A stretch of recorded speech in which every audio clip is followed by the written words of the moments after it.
بسم الله الرحمن الرحيم قل إن صلاتي ونسكي ومحياي ومماتي لله رب العالمين صدق الله العظيم شباب الدرشري قل اللهم صل على سيدنا ونبينا وشفينا وحبيبنا مولانا محمد صلى الله عليه وعلى آله وأصحابه وبارك وسلم اللهم صل على سيدنا ونبينا وشفينا وحبيبنا مولانا محمد صلى الله عليه وعلى آله وأصحابه وبارك وسلم الحمد لله বাংলাদেশ মুজাহিদ committee বিনাদপুর এবং তুলাশার union শাখা কর্তৃক আয়োজিত আজকের এই যৌথ মাসিক ইজতেমা পূজারীর সম্মানিত সদর মহোদয় সাধারণ সম্পাদক সহ এই দুই ইউনিয়নের ইউনিয়ন কমিটির দায়িত্বশীল সহ বিভিন্ন হালকা থেকে আগত আশিকিন জাকিরিন আল্লাহ পাকের বান্দা জনাব মুহাম্মদ রাসূলুল্লাহ সাল্লাল্লাহু আলাইহি ওয়াসাল্লামের প্রিয় উম্মতগণ, পাশাপাশি সুদৃষ্টি এলাকার আমার প্রিয় বন্ধুগণ, উপস্থিত রয়েছেন বাংলাদেশ মুজাহিদ কমিটির শরীয়তপুর সদর থানার সম্মানিত সাধারণ সম্পাদক জনাব জাকির হোসেন দরবারি ভাই সহ সকলকে নিয়ে আল্লাহ সুবহানাহু ওয়া তাআলার দরবারে শুকরিয়া জ্ঞাপন করতে চাই যে রব্বুল আলামিন প্রচন্ড শীতের মধ্যে আরামের ঘুমকে হারাম করে একমাত্র আল্লাহ তাআলাকে পাওয়ার উদ্দেশ্যে আল্লাহর ঘর মসজিদে এসে বসার তৌফিক দান করছেন। এই জন্য আমরা সকলেই দিল থেকে শুকরিয়া আদায় করি, বলি আলহামদুলিল্লাহ।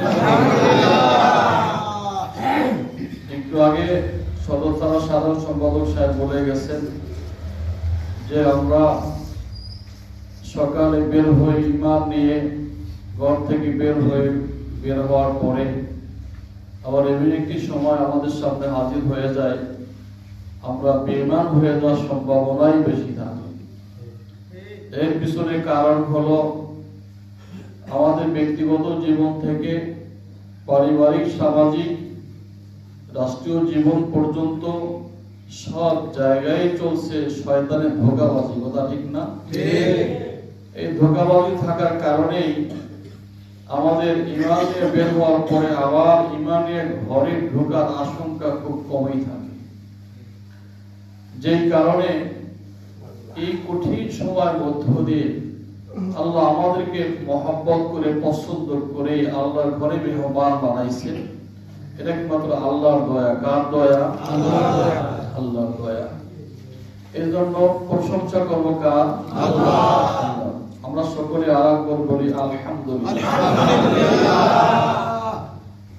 আজকে বয়ানের কোনো দিন না, আজকে দিনটা হলো আমরা যারা চরমনাই রোগী। কার রোগী? অর্থাৎ চরমনায় একটা ভ্রাম্যমাণ হাসপাতাল। চরমনায় একটা ভ্রাম্যমাণ কি হাসপাতাল। এই হাসপাতালে যারা ভর্তি হয়েছে তারা এই হাসপাতালের রোগী। এখন বলতে পারেন এখানে তো হাসপাতাল দেখি না, কিন্তু রুহানি রোগী যারা তারা ঠিকই হাসপাতাল চোখে দেখে। দেখে কি দেখে না? দেখে। আমরা কিসের রোগী? আমরা রুহের রোগী। মানুষ দুই জিনিস যারা পূর্ণ মানুষ, একটা হলো শরীর আর একটা রূহ। একটা শরীর আর একটা কি? রূহ। শরীর ছাড়া রূহের কোনো অস্তিত্ব থাকে না, আর রূহ ছাড়া এই মানুষকে মানুষ বলে না, বলে মানুষের লাশ। কথা ঠিক না? তো শরীরের যেমন খাদ্য আছে, রূহেরও খাদ্য আছে। শরীরের যেমন রোগ হয়, রূহের রোগ হয়। শরীরের রোগ কি আমরা সবাই জানি। মাথা ব্যথা থেকে শুরু করে গ্যাস্ট্রিক আলসার, ক্যান্সার পর্যন্ত হয়, স্ট্রোক পর্যন্ত করে ইত্যাদি অনেক রোগ আছে, যে রোগের নামও অনেকে জানি না। আছে কিনা? নাই। গত 19 সাল থেকে 20 সালের ভিতরে হয়েছিল কি? করোনা। কি হয়েছিল? করোনা। আমাদের জীবনে করোনা নাম কি আমরা শুনছিলাম? না, শুনি নাই। করোনা তো হয়ে গেছে। করোনা এমন একটি রোগ যেই রোগে এমন ভয়ঙ্কর অবস্থা সৃষ্টি করেছিল, একটা রোগের কারণে তামাম নামি দামি পৃথিবীর উলট পালট শুরু হয়ে গেছিল। কথা ঠিক না? তাহলে এই রোগটাকে কে সৃষ্টি করছে? আল্লাহ। দিছে কিসের ভিতরে? মানুষের শরীরের মধ্যে। কিসের ভিতরে দিছে? শরীরের মধ্যে। এই রোগের চিকিৎসা বের হয়েছে না হয় নাই? হয়েছে। এটা যেমন একটা রোগ, শারীরিক রোগ, অনুরূপ ভাবে আমাদের ভিতরে আরেকটা জিনিস আছে, যে জিনিসটা না থাকলে মানুষকে মানুষ বলে, তার নাম কি? রূহ। এই রূহের রোগ আছে কিনা নাই? আছে। এই রূহের রোগটা হলো কি? আল্লাহ বানাইছে আমাদেরকে, ওয়া খালাকুল জিন্না ওয়াল ইনসা ইল্লা লিয়াবুদুন, আল্লাহর ইবাদতের জন্য। কার ইবাদতের জন্য? আল্লাহ। এখন ইবাদতটা কি? শুধু নামাজ, রোজা, হজ, যাকাত না। ইবাদত বলতে এটাই বোঝা দরকার, আমার জীবনের শুরু থেকে সব কাজ, আমার ব্যক্তিগত জীবন, পারিবারিক জীবন, সামাজিক জীবন, রাজনৈতিক জীবন, ব্যবসা জীবন, কৃষি জীবন, আমার জীবনে যতগুলি কাজ আছে সমস্ত কাজগুলি ইবাদত যদি আল্লাহর হুকুম মোতাবেক হয়। কার হুকুম? আল্লাহর হুকুম। ইবাদতটা কার হুকুম মোতাবেক হতে হবে? আল্লাহর হুকুম মোতাবেক হতে হবে, আর রাসূলের তরিকা মোতাবেক হতে হবে। যখনই এই ইবাদত আমি ঠিকমতো করতে পারবো না, তখন মনে করতে হবে রব্বুল আলামিন আমাকে যে জন্য সৃষ্টি করেছিল সেই কাজের দায়িত্ব আমি পালন করতেছি না, বিধায় আমার ভিতরে রোগ হয়ে গেছে। নামাজ পড়া আল্লাহ পাকের একটা হুকুম। কার হুকুম? আল্লাহ। যিনি নামাজ ছেড়ে দিল, মনে করতে হবে তার ভিতরে নামাজ ছেড়ে দেওয়ার রোগ শুরু হয়ে গেছে। যিনি রোজা ছেড়ে দিল, রোজা ছেড়ে দেওয়ার রোগ শুরু হয়ে গেল। যিনি যাকাত ছেড়ে দিল, যাকাত ছেড়ে দেওয়ার রোগ শুরু হয়ে গেল। যিনি পর্দা ছেড়ে দিল, তিনি মনে করতে হবে তার ভিতরে পর্দার রোগ শুরু হয়ে গেছে। যিনি গীবত করা শুরু করলো, মনে করতে হবে আমার গীবতের রোগ আমার কলবের ভিতরে শুরু হয়ে গেছে। যার ভিতরে অহংকার শুরু হয়ে গেল, মনে করতে হবে অহংকারের রোগ আমার ভিতরে শুরু হয়ে গেছে। ঠিক। যার ভিতরে হিংসা করার অভ্যাস আছে, মনে করতে হবে হিংসার রোগ শুরু হয়ে গেছে। যিনি সুদ খায়, মনে করতে হবে সুদ খাওয়াটা আল্লাহ পাকের নিষেধ একটা কাজ। সুদ খাওয়াকে হালাল না হারাম? হারাম। কেউ যদি খায় তাহলে কি আল্লাহ হুকুম মানলো না ছেড়ে দিল? ছেড়ে দিল। যিনি সুদ খায়, মনে করতে হবে সুদ খাওয়ার গুনাহ, সুদ খাওয়ার রোগ আমার মধ্যে শুরু হয়ে গেছে। যিনি ঘুষ খায়, তিনি মনে করতে হবে আমার ঘুষ খাওয়ার রোগ আমার ভিতরে শুরু হয়ে গেছে। যিনি চোখের হেফাজত করতে পারলো না, চোখের হেফাজত করার নির্দেশ কার? আল্লাহ। আকারনা ফি বুয়ুতিকুন্না ওয়ালা তাবাররাজনা তাবাররুজাল জাহিলিয়াতিল উলা। কার হুকুম এটা? আল্লাহ। আল্লাহ বলতেছেন, হে ঈমানদার বান্দা-বান্দীগণ, তোমরা তোমাদের চোখের হেফাজত করো। কার কথা? আল্লাহ। চোখের হেফাজত যিনি করতে পারবে তিনি তো সুস্থ, আর যিনি চোখের হেফাজত করতে পারবে না তিনি কি? অসুস্থ। এমনি ভাবে কানের হেফাজত করা এটা আমাদের দায়িত্ব। আমি কান দিয়ে যদি ওলামায়ে কেরামের নসিহত না শুনি, কোরআন তেলাওয়াত না শুনি, আযান না শুনি, পক্ষান্তরে যদি আমি গান শুনি, তাহলে মনে করতে হবে আমার গানের রোগ শুরু হয়ে গেছে। ঠিক। কান দিয়ে গানের রোগ কি শুরু হয়ে গেছে। এমনি ভাবে আল্লাহ পাকের হুকুম, আল্লাহ পাকের আদেশ এবং নিষেধ, এই জিনিস দুইটা যখন করতে ঠিক মতো পালন করতে পারবো, তখন আমি মনে করবো সুস্থ, আমার রুহটা সুস্থ, আমার কলবটা সুস্থ। আল্লাহ সব হুকুম মানতে পারতেছি, নিষেধগুলি বর্জন করতে পারতেছি। একটা হলো বর্জন করা, আর একটা হলো অর্জন করা। নাকি বলে গান কি বর্জনীয় জিনিস না অর্জনীয় জিনিস? বর্জনীয় জিনিস। যখন গান বর্জন করতে পারবো, তখন আমি মনে করবো আমি সুস্থ। আর যখন গান শুনবো, তখন মনে করবো আমি কি? অসুস্থ।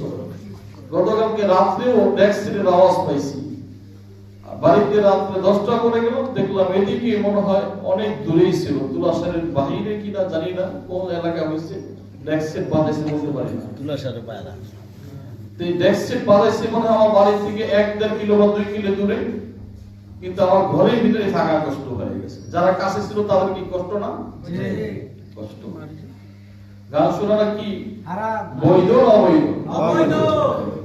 তাহলে আমি কথাগুলি বুঝাইতে চাই, আমরা যারা হাজির হয়েছি আমরা কি 100% সুস্থ মানুষ বলে দাবি করতে পারি? না। যার ভিতরে গুনাহ সব ছেড়ে দেওয়া হয়েছে, গুনাহ বিন্দু মাত্র করেন না, মনে করতে হবে তিনি সুস্থ। আর যিনি এখনো গুনাহ ছাড়তে পারেন নাই, আমি সংক্ষিপ্ত আকারে বর্জনীয় করণীয় কাজ সম্পর্কে আলোচনা করলাম। যারা বর্জনীয় কাজগুলি বর্জন করতে পারছেন তারা সুস্থ, যারা করণীয় কাজগুলি করতে পারছেন তারা সুস্থ। আর যারা করণীয় কাজ করতে পারেন না, করণীয় কাজ কি? আল্লাহর হুকুম মানা। করণীয় কাজটা কি? আল্লাহর হুকুম মানা। আর বর্জনীয় কাজ কি? আল্লাহর নিষেধ কাজগুলি ছেড়ে দেওয়া। আমরা যারা ছাড়তেও পারি নাই, করতেও পারি নাই, 100% এখনো যারা পারি নাই, তারা কি সুস্থ না অসুস্থ? এখন অসুস্থ রোগীদের জন্য আজকে হলো একটা ওষুধ আমলের দিন। যারা আমরা চরমরাই হাসপাতালে ভর্তি হয়েছি, এই রুহের রোগ থেকে মুক্তি পাইয়া ভালো কলম নিয়ে কবরে যাওয়ার জন্য যারা নিয়োগ করে চরমরাই ভর্তি হয়েছি, তারা আমরা চরমরাই রোগী। সবাই তো ঠিক করে না? সবাই রোগী কিনা? আর রোগীর জন্য আজকে কত নম্বর ওষুধের আমলের দিন? 4 নম্বর। মাসিক ইস্তেমাও সর্বদাই। আমার বিনেতপুরের সেক্রেটারি সাহেব দাওয়াত দিলেন, আগামী 22 তারিখে মাসিক ইস্তেমা হবে। তিনি দাওয়াত দিয়েছেন আংশিক। দাওয়াত দিয়েছেন কি? আংশিক না পূর্ণাঙ্গ? দাওয়াতটা হবে কি? আগামী মাসের 22 তারিখে মাসিক ইস্তেমাও সর্বদাই হবে। এখন যার অন্তরের ভিতরে যেটা না সেটা কিন্তু বের হয় না। যার অন্তরে যেটা দুর্বল, বেরো হয় দুর্বল। রাগ করবেন না। আমার এই তুলাসারের সেক্রেটারি আমার পরিচয় করাই দিচ্ছেন। আমি এই জেলার সদর, মানে 1 নম্বর খাতে। আর একটা পরিচয় করাই দিয়েছেন এই চলতি মাসের 15 তারিখে বা 11 তারিখে আমাকে আমার বিভাগীয় কেন্দ্রীয় সহকারী সাংগঠনিক সম্পাদকের দায়িত্ব দিয়েছেন। তা আমি কিন্তু আপনাদের এখন একজন ডাক্তারের কম্পাউন্ডার। আমি কি? ডাক্তারের কম্পাউন্ডার। আমি কিন্তু আপনাদেরকে, আমি সহ সবাইকে কখনো কখনো অপারেশন করব, কখনো কখনো মালিশ দিব, কখনো কখনো ব্যান্ডেজ করব। এটা আমার দায়িত্ব। এখন রোগী যে পরিমাণের রোগী আছে, যে স্তরের রোগী আছে, তাকে সেই স্তরের কথা বলেই অপারেশন করতে হবে। ঠিক। এখন সেই রোগী যদি মনে করে যে আমাকে এই কথাগুলি বলতেছে, আমার মনে হয় আমার প্রতি জুলুম হইতেছে। কারণ ওপেন হার্ট সার্জারি রোগীদের কি ধরে মালিশ করবে না ভাববো? ভালো সময় রোগী যদি কয় আমারে কোন রোগী, তো ডাক্তার শত্রু, তাহলে কি রোগী সুস্থ হবে? না। আর যদি মনে করে আমার মঙ্গলের জন্য ফাঁসছে, আমার বাঁচার জন্য ফাঁসছে, এটা ঠিকই করছে, তাহলে তিনি বাইসে যাবেন। কথা ঠিক না? তাহলে আমরা যেহেতু রোগী, এখন কে কোন স্তরের রোগী আমরা নিজেরাই কিন্তু ধরে নিতে হবে। যার ভিতরে বর্জনীয় কাজগুলি বর্জন হয় নাই, করণীয় কাজগুলো ঠিক মতো করতে পারি না, তারা বড় রোগী। আমার তো মনে হয় এই যে কয়জন লোক এখানে যৌথ মাসিক ইস্তেমা হাজির হয়েছে, এটা একটা হালকা লোকই হওয়ার কথা। এই লোকগুলি একটা হালকা লোক হওয়ার কথা। যৌথ মাসিক ইস্তেমা মনে করছিলাম যে মসজিদে মনে আমি ঢুকতেই পারবো না, মানে এই পরিমাণ 2 ইমানের লোক হবে, আমার মসজিদে ঢুকেই মনে হয় কষ্ট হয়ে যাবে, এরকম একটা অনুমান করছিলাম। কিন্তু আয়েশা দেখছি মাশাআল্লাহ মসজিদে এখনো ফাঁকা আছে। বোঝা গেল আমরাও শরীর ডাক্তার, ডাক্তারের কম্পাউন্ডার হইতে পারি নাই, আর আপনারাও ভালো সেবা পাইতেছেন না, রোগী সেবা পাইতেছেন না। কথা ঠিক না? আমার ভাই না, আমি কথা বলি এই জন্য বলতেছি, আগামী 7 তারিখে আসতেছে আমাদের রুহানি ডাক্তার। মাহফিলের দাওয়াত আপনারা পেয়ে গেছেন। মাহফিলের শেষ আছে লোক দিবেন, মাহফিলের জন্য দোয়াও করবেন, করবেন না? ইনশাআল্লাহ। কি দোয়া করবেন? রব্বুল আলামিন যেন মাহফিলকে ভরপুর কামিয়াব করেন হেদায়েতের জন্য, মাহফিল যেন শান্তিপূর্ণভাবে হতে পারে। দোয়া করবেন, দাওয়াত দিবেন, উপস্থিত থাকবেন, যতটুকু সম্ভব অর্থনৈতিক সহযোগিতা করতেছেন করবেন। আমি আজকে চাবো না অর্থনৈতিক সহযোগিতা যে আপনারা কে আছেন 5,000 1,000 2,000 500 টাকা দেন, আমি চাবো না। আজকে চাওয়ার দরকার নেই। মাহফিলকে আমার না আপনাদের সকলে, মাদ্রাসা আমার আপনাদের সকলে, সকলের যেহেতু আমার চাওয়ার বিষয় না, আপনারা যে যতটুকু যেভাবে পারেন সহযোগিতা করে মাহফিলকে সুন্দর করার চেষ্টা করবেন, এটা হলো আমার কথা। আর একটা কথা হলো, যেহেতু আমি রুহানি ডাক্তারের একজন কম্পাউন্ডার, এখন কেন্দ্রীয় পর্যায়ের একজন কম্পাউন্ডার, এই হিসাবে আমার কিছু কথা আজকে আছে। এই কথাগুলো আমি বলতে চাই, বলতেছি আমাদের সকলের জন্য, আমি সহ। নবী করিম সাল্লাল্লাহু আলাইহি ওয়াসাল্লাম এক সময় 1,500 সাহাবীকে নিয়ে একটা ময়দানে শপথ করতেছিলেন, বায়াত করতেছিলেন। কি করতেছিলেন? বায়াত করতেছিলেন। 1,500 সাহাবীদেরকে কি বায়াত করাইতেছেন? ইন্নাল্লাহা আশতারা মিনাল মুমিনিনা আনফুসাহুম ওয়া আমওয়ালাহুম বিআন্না লাহুমুল জান্নাহ। মুমিনের জান মাল এগুলি আল্লাহ ক্রয় করে নিয়েছেন কিসের বিনিময়? জান্নাতের বিনিময়। বায়াত হবে আল্লাহ রাসূলের হাতের উপরে হাত রেখে সাহাবায়ে কেরাম আল্লাহ জান্নাত আল্লাহ বিক্রি করবেন মুমিনের কাছে। আর কিসের বিনিময়? জান মালের বিনিময়। এই বায়াত আল্লাহ রাসূলের থেকেই শুরু হয়েছে। যে কেউ যদি প্রশ্ন করে যে হুজুর পীর মুরিদ এটা লাগবে কেন, বায়াত আবার কোথা থেকে আসলো, এটা প্রশ্ন করলে কোরআনেই জবাব দেওয়ার সুযোগ আছে। ইন্নাল্লাযীনা ইউবাইয়ুনাকা ইন্নামা ইউবাইয়ুনা আল্লাহ ইয়াদুল্লাহি ফাওকা আইদিহিম। এই আয়াতের শুরু থেকেই এই বায়াতের কথা বলা হয়েছে। রাসূল পাক সাল্লাল্লাহু আলাইহি ওয়াসাল্লাম, আমি অনুরোধ করব যারা এখানে বসে আছে, 3 জিনিস দিয়ে কথা শুনতে হবে। কয় জিনিস? 3 জিনিস। একটা হলো কান দিয়া শুনতে হবে, 2 নম্বরে চোখ দিয়া শুনতে হবে, 3 নম্বরে দেহ দিয়া শুনতে হবে।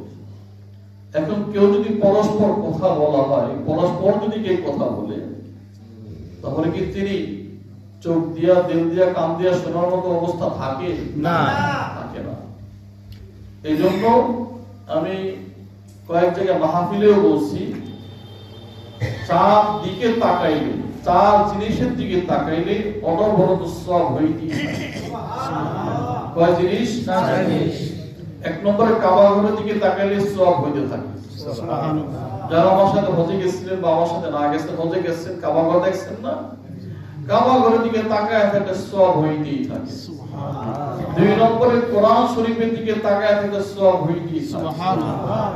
3 নম্বরে মা বাবার চেহারার দিকে তাকাইলে সওয়াব হইতে থাকে। সুবহানাল্লাহ। 4 নম্বরে হক্কানি রব্বান ওলামায়ে কেরামের চেহারার দিকে তাকাইলে কি হইতে থাকে? সওয়াব হইতে থাকে। এখন যদি মাথার নিচের দিকে তাকিয়ে থাকেন, তাহলে কি সওয়াবের আশা করা যায়? না। তাহলে তাকাইতে হবে যিনি কথা বলেন, তিনি যদি আপনাদের দৃষ্টিতে, কোন হাদিসের দৃষ্টিতে হক্কানি ওলামায়ে কেরাম মনে হয়, সে যেখানেই কথা বলুক, যে স্টেজেই কথা বলুক, তার দিকে তাকায় কথাগুলি শুনলে একদিকে সওয়াব পাবেন, আর একদিকে হলো ওই বক্তার জবাব দিয়ে কি বলবে সেটা আল্লাহ জানেন। এমন একটি কথা বের করতে পারে যেই কথার বিনিময়ে আপনার দিলের মধ্যে আল্লাহ পাক হেদায়েতের নূর ঢেলে দিতে পারে। সুবহানাল্লাহ। তাহলে নিচের দিকে তাকায় শুনবেন না, সামনের দিকে, সামনের দিকে কথা বলে বলে শুনবেন না, তাকায় তাকায় শুনবেন। তো বলতে চাইছিলাম, রাসূল পাক সাল্লাল্লাহু আলাইহি ওয়াসাল্লামের হাতের উপরে হাত রেখে বায়াত করতেছিলেন। ওই সময় ওসমান রাদিয়াল্লাহু আনহু ছিলেন না, ওসমান রাদিয়াল্লাহু আনহু ছিলেন না। তো বায়াতটা হইতেছে কিসের বায়াত? যার মাল আল্লাহর রাস্তায় কুরবানি করে আল্লাহর জান্নাত কিনবেন। যখন প্রয়োজন হয় তখন দাম দেওয়ার জন্য প্রস্তুত থাকবেন, যখন প্রয়োজন হয় মাল দেওয়ার জন্য কি প্রস্তুত থাকবে। এই ক্রয় বিক্রয় হইতেছে বায়াতের মাধ্যমে। ক্রয় বিক্রয় কিসের মাধ্যমে? বায়াতের মাধ্যমে। ওসমান রাদিয়াল্লাহু আনহু ছিলেন না, এজন্য একটা হাতের উপরে আরেকটা হাত রাখছে আল্লাহ রাসূলের, আর সমস্ত সাহাবীরা হাত রেখে রেখে বয়াত গ্রহণ করছেন। আল্লাহ রাসূল বলতেছে ওসমান আমার সামনে যেহেতু নাই, ওসমানের জন্য আমি একটা হাত রেখে বয়াত করতেছি, আমাদের জান মাল আল্লাহর জন্য আমরা কুরবানি করব জান্নাতের বিনিময়ে, জান্নাত ক্রয় করার জন্য। আমার ভাই, রব্বুল আলামিন আল্লাহকে পাওয়ার জন্য, আল্লাহর নৈকট্য অর্জন করার জন্য রাস্তা আছে, রাখছে কিনা রাখে নাই? রাখছে। রাস্তা আছে কিনা নাই? আছে। রাস্তার নাম কি? ওলামায়ে কেরাম আছে, বলতে পারবে রাস্তার নাম কি? ইহদিনাস সিরাতাল মুস্তাকিম, রাস্তার নাম কি? সিরাতাল মুস্তাকিম। রাস্তা কয়টা? রাস্তা কয়টা? একটা। এই সিরাতাল মুস্তাকিমের রাস্তা হলো একটা, রাস্তার অংশ হলো চারটা। রাস্তার অংশ কয়টা? চারটা। মুখস্থ করতে হবে। আমি এখানে ক্লাস করতেছি, রূহের রোগ থেকে ভালো হইয়া মুমিন হইয়া কবরে যাওয়ার জন্য ক্লাস করতেছি, মুখস্থ করতে হবে। রাস্তা কয়টা? নাম কি? সিরাতুল মুস্তাকিম। ইহদিনাস সিরাতাল মুস্তাকিম। রাস্তার অংশ কয়টা? চারটা। এক নম্বরের রাস্তা হলো শরীয়ত। এক নম্বরের রাস্তা বলেন কি? শরীয়ত। দুই নম্বরের রাস্তা মানে চারটা অংশের একটা অংশ, প্রথম অংশটার নাম শরীয়ত। প্রথম অংশটার নাম কি? শরীয়ত। দুই নম্বরের অংশের নাম হলো তরিকত। দুই নম্বর অংশের নাম কি? তরিকত। তিন নম্বরের অংশের নাম হলো হাকিকত। চার নম্বর অংশের নাম হলো মারিফত। কয়টা? চারটা। সিরাতুল মুস্তাকিমের রাস্তার অংশ কয়টা? চারটা।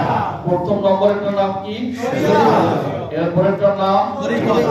এরপরেরটার নাম হাকিকত।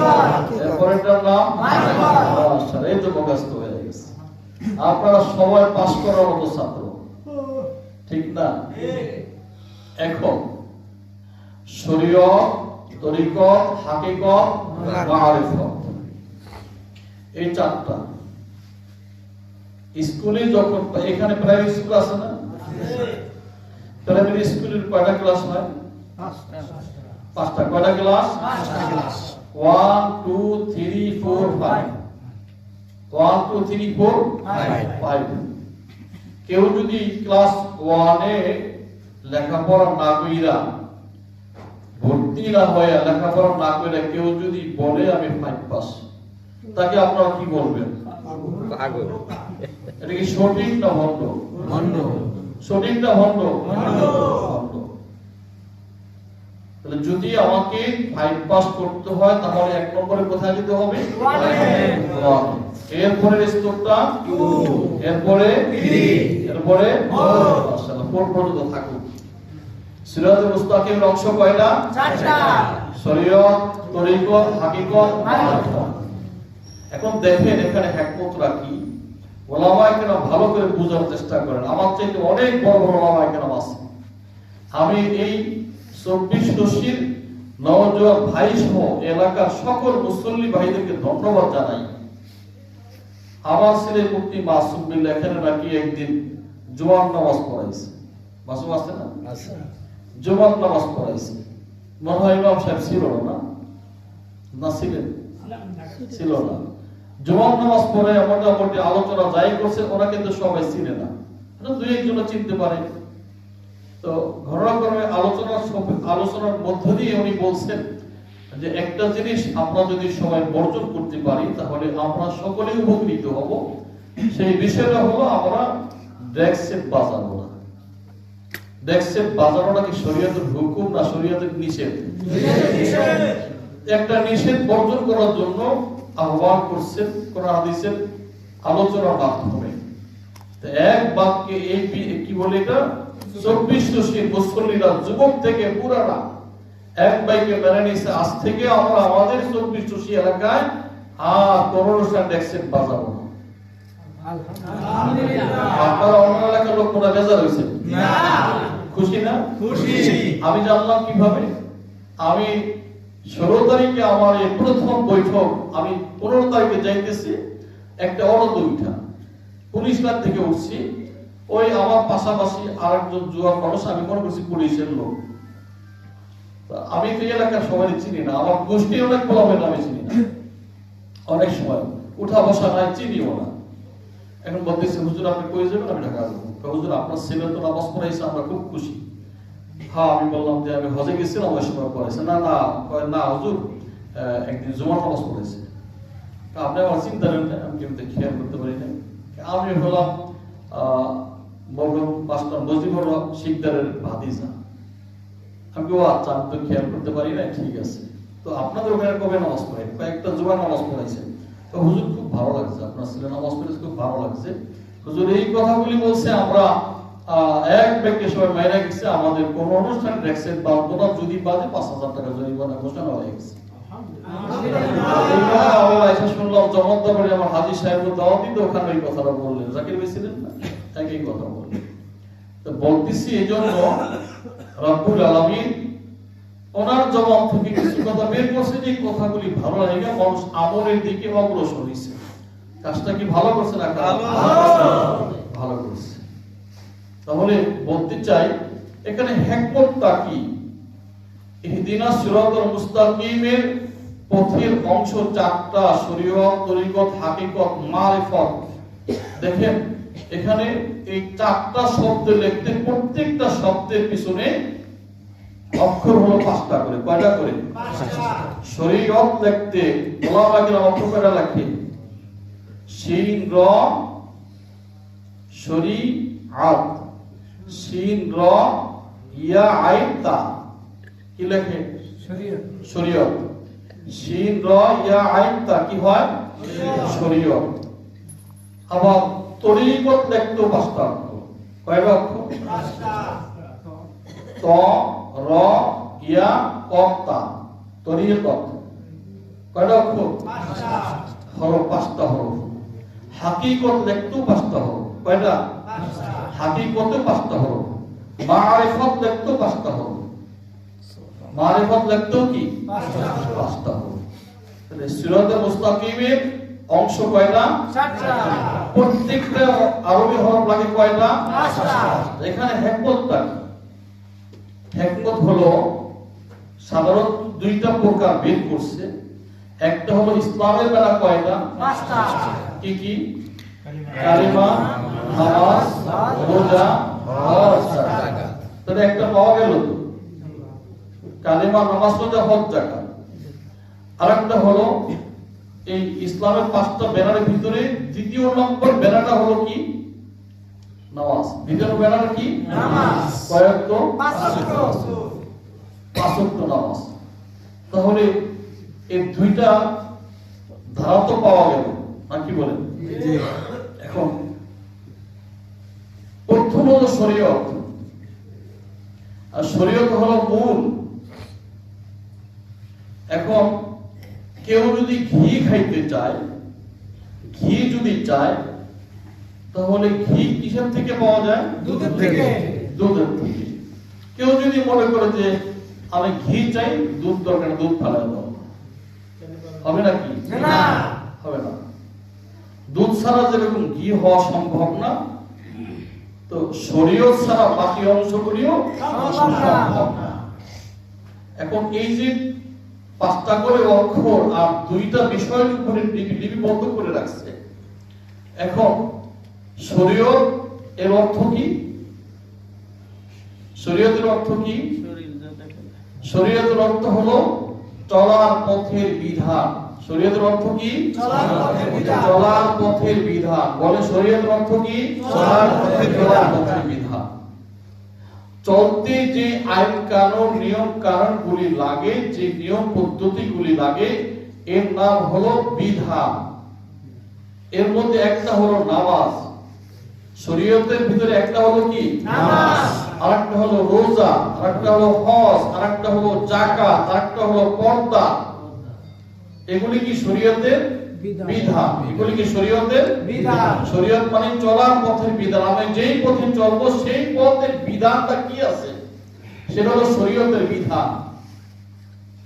এখন পুরুষের জন্য নামাজ, রোজা, হজ, যাকাত যেমনি ভাবে ফরজ, মহিলার জন্য ফরজ। পর্দাটা এটা কি চলার পথের বিধান, এটা কি চলার পথে বিধান, শরীয়তের বিধান। এখন কেউ যদি শরীয়তের বিধানটা না মানে, দাঁড়িয়ে রাখা কি শরীয়তের বিধান, পর্দা করা শরীয়তের বিধান, গান শোনা শরীয়তের বিধানের বাহিরের কাজ। গান শোনা কি মনসুর ভাই ঘুমাইতেছেন, কষ্ট লাগতেছে যে ভাই আপনি কি কইতাছেন, একটু মানে সুর ঠোর দিয়ে ওয়াজ করে হেরে তো ভালো লাগে নাকি? আমি কিন্তু আগেই বলছি, আমি কিন্তু ডাক্তারের কম না, রোগের চিকিৎসার জন্য আসতে বসছি। রাগ করতেছেন আপনারা? তো শরীয়ত হলো চলার পথের বিধান। এখন কেউ যদি শরীয়ত না মানে, সেদিগুলি শরীয়ত আর হাকিকত এগুলির দরকার নাই, তরিকত আমার দরকার নাই, আমি মারেফত পেয়ে গেছি, এই কথা যদি বলেই কেউ আমি শরীয়ত লাগবো না, এই হাকিকত তরিকত লাগবো না, আমি মারেফত পেয়ে গেছি, ক্লাস 1 না পড়িলা যে 5 পাস করছে, এরা যদি কোন ভণ্ড আর শরীয়ত ছাড়া কেউ যদি মারেফতে তবে তারে কি বলবে? সবাই মনে করে শরীয়ত না মানে কেউ যদি মারেফত দাবি করে তারে কি বলবেন? নামাজ নাই, রোজা নাই, হজ নাই, যাকাত নাই, পর্দা নাই, খুশি নাই, খুশিদা নাই, তো মাজার পূজা করবে আর গান বাজনা করবে, ও বলবে আমি শরীয়তের আমি মারেফত পেয়ে গেছি, আমার বাবারে পেয়ে গেছি। এটা কি সঠিক না ভণ্ড? এই ভণ্ড কি দেশে আছে না নাই? কম না বেশি? এদের জ্বালায় সুস্থ শরীরের মানুষগুলি সুস্থ থাকতে পারে না, ঠিক কিনা? এই কথা বলতে গেলে আমি মূল্যবান হয়ে গেছি, আমি মাজারের বিরুদ্ধে কথা বলি। আমি কি আমার কথা বলতেছি না কোরআন হাদিসের কথা বলতে কি জন্য আপনারা বলতেছি, কি জন্য আপনারা অবশ্যই বুঝতেছেন, ঠিক না? বুঝতেছেন। তো শরীয়ত লিখতে কয়টা অক্ষর? 5টা অক্ষর। কেউ যদি নামাজ না পড়ে তার শরীয়ত আছে না? কেউ যদি রোজা না রাখে তার শরীয়ত আছে না? কেউ যদি গান বাজনা করে তার শরীয়ত আছে না? কেউ যদি পর্দা না করে তার শরীয়ত আছে না? কেউ যদি সুদ ঘুষ খায় তার শরীয়ত আছে না?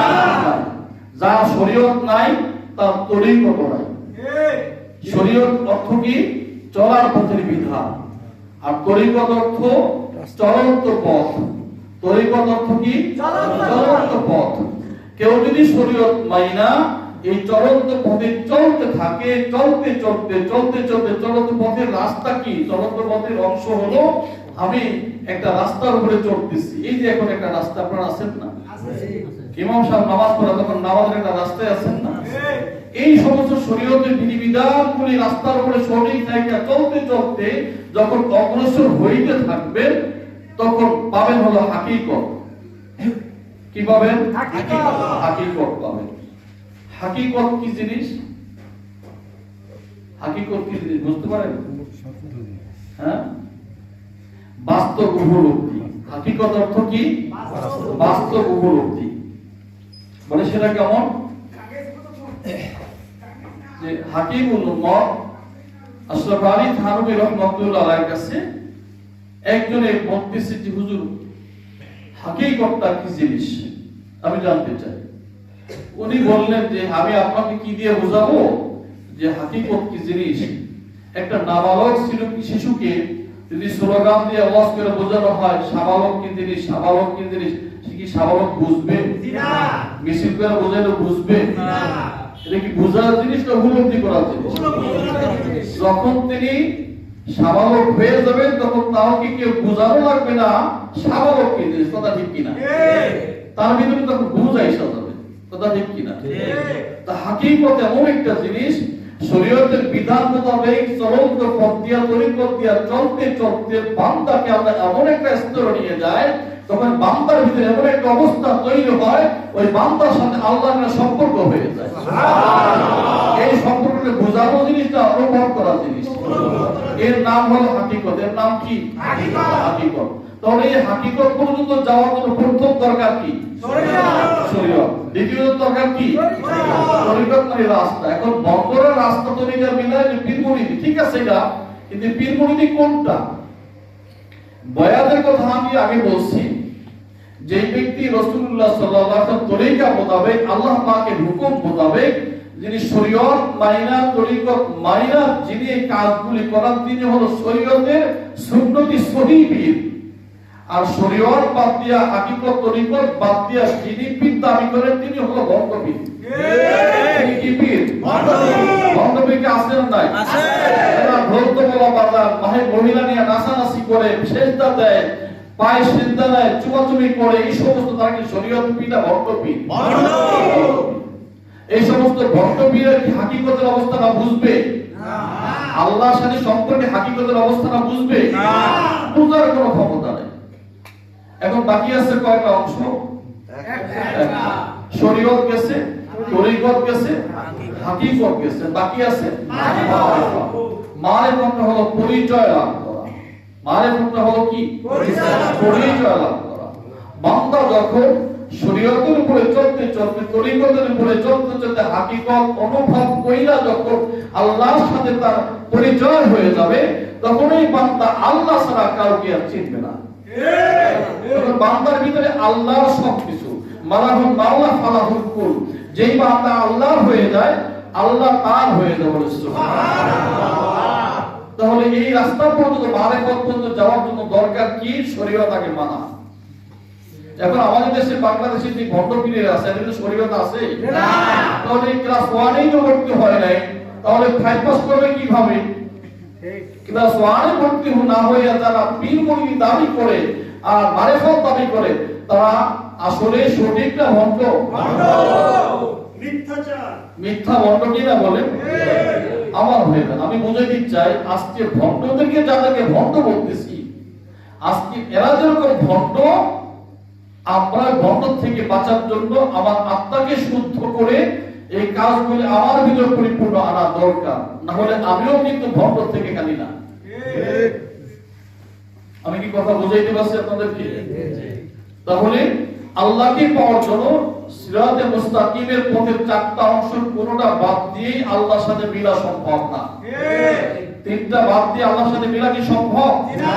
তো শীতকালে সম্ভব না।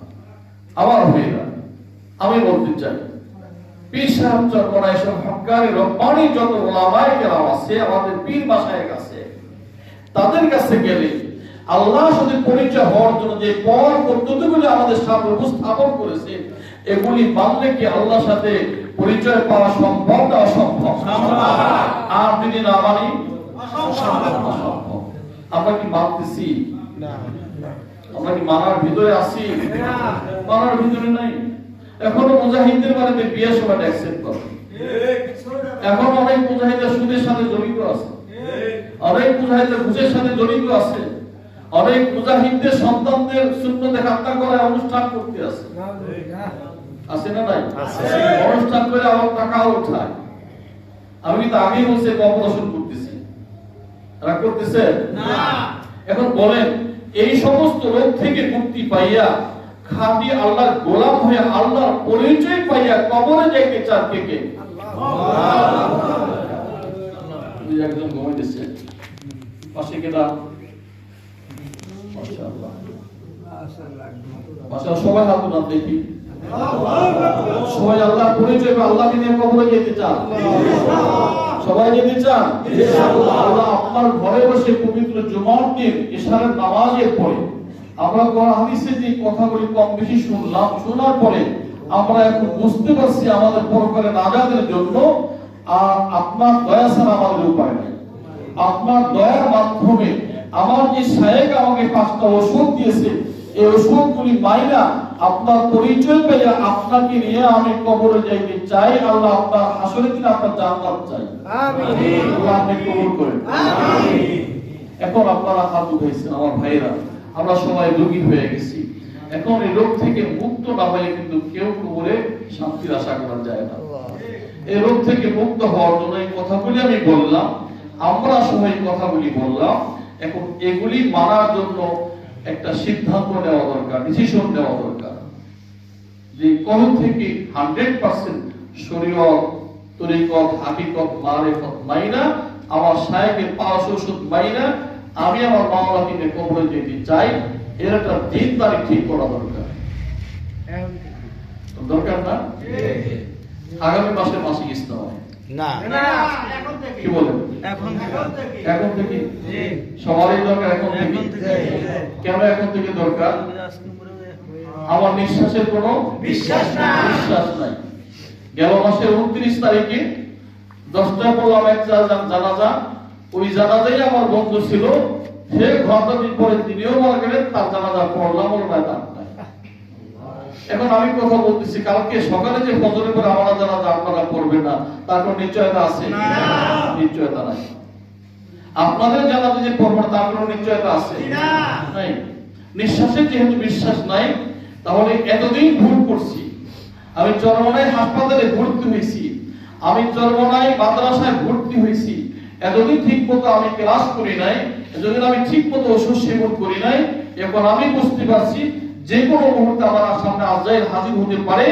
আমি এখন থেকে সিদ্ধান্ত নিলাম, এখন থেকে আমি আর এই রোগ আমার ভিতরে আসতে আমি দেব না। আমি পুত পবিত্র হইয়া কবরে যাওয়ার জন্য আমার শায়েখের পাঁচ ওষুধ আমি ঠিক মতো এখন থেকে মানব, এরকম নিয়ম দরকার। বুঝেছেন? ভাবলেছেন তো? আল্লাহ আপনাকে কবরকে তাহলে আমার শায়েখের 1 নম্বর ওষুধ হলো সকাল সন্ধ্যা আল্লাহ পাকের জিকির, 2 নম্বরে কিতাবি তালিম করা, 3 নম্বরে সাপ্তাহিক তালিম ও হালকা জিকিরে থাকা, 4 নম্বরে মাসিক ইস্তেমা ও তাহলে এখন থেকে যেহেতু নিয়ত করছেন, তাহলে সবগুজারি কখন থেকে হবে?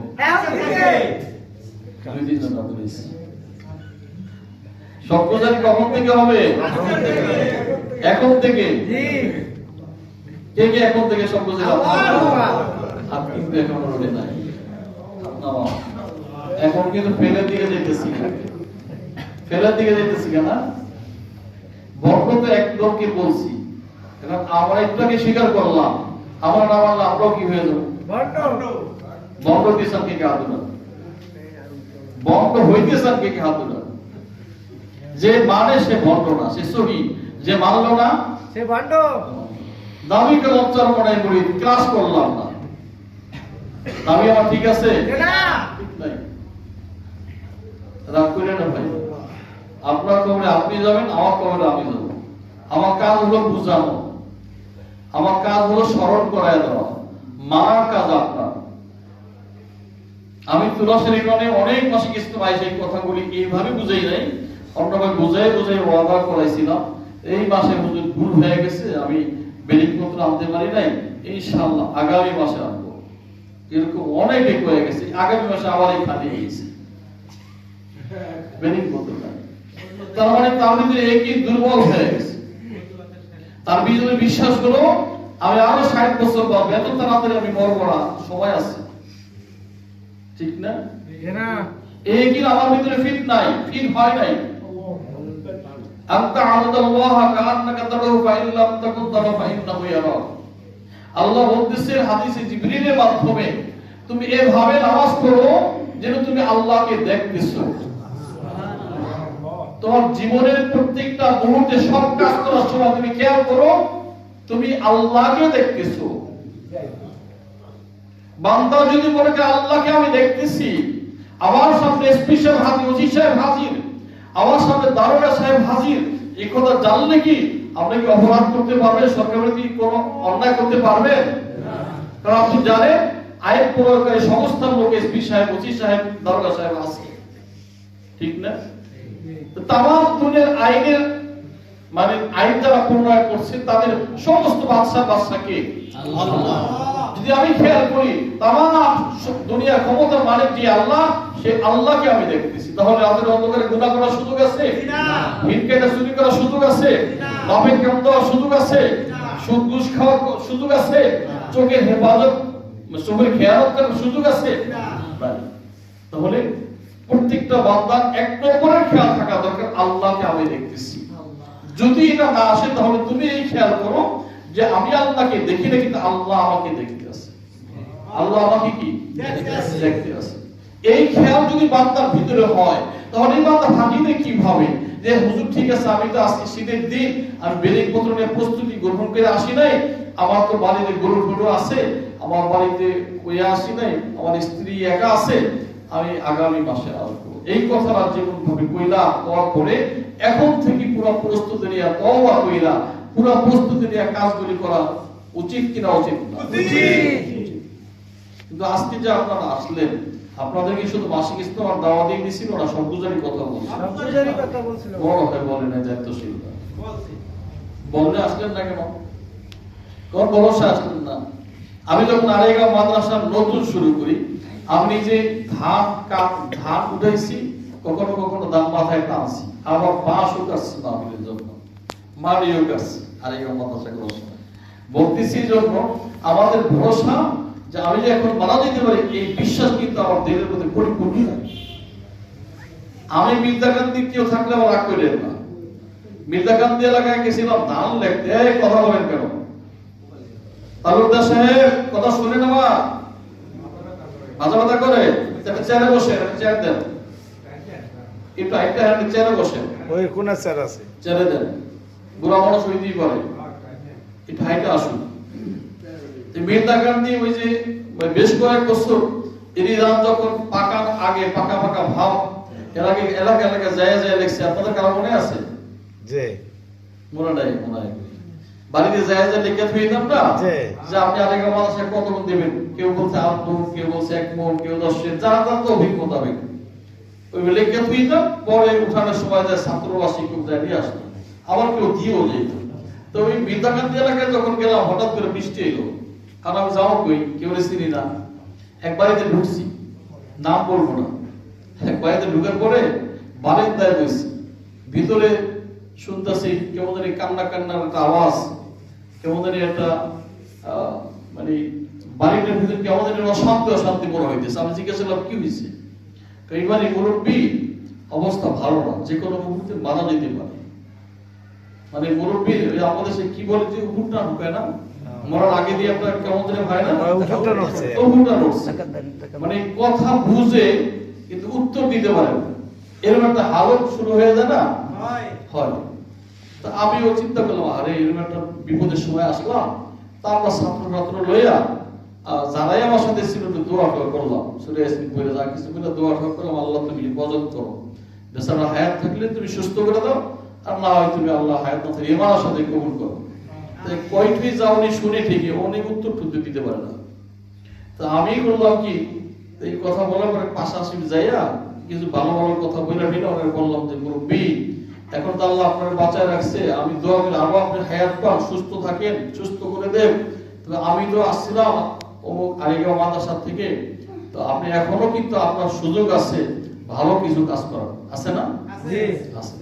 ভালো কাজের একটা অংশ হলো মাদ্রাসার পক্ষ থেকে আসছি, আপনি তো এখনো সময় সম্পদ আছে, দান ঠান আছে, আপনি যদি বলতেন যে কিছু ধান মাদ্রাসায় দান করবেন, এই ছিল আপনার হয়তো বিপদ আল্লাহ কাটাই দিতে পারেন, আপনি কিছু দান ঠান দিবেন নি, লেখবেন নি, আমি কইতেছি।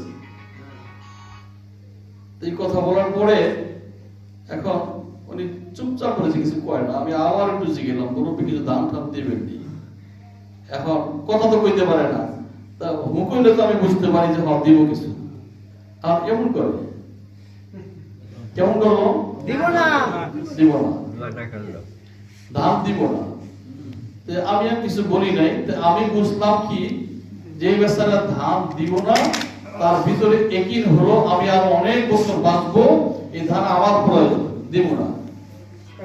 ঠিক কিনা? মরার সময় তার একই হয় না, আমি মরে যাবো না। আমি কথাটা বুঝিয়ে দিছি, এটা আমরা যার মনে যারা মরিদ আছি, আমরা যে কথাগুলি মানতে পারি না, কেন পারি না? আমার ভিতরে একই পরিপূর্ণ হয় না, যে কোনো সময় মারা যেতে পারে, এই কারণে আমি মানতে পারি না। যদি একইটা আমার এরকম থাকতো, তাহলে আমি কি সব কথাগুলি মানতে পারবো।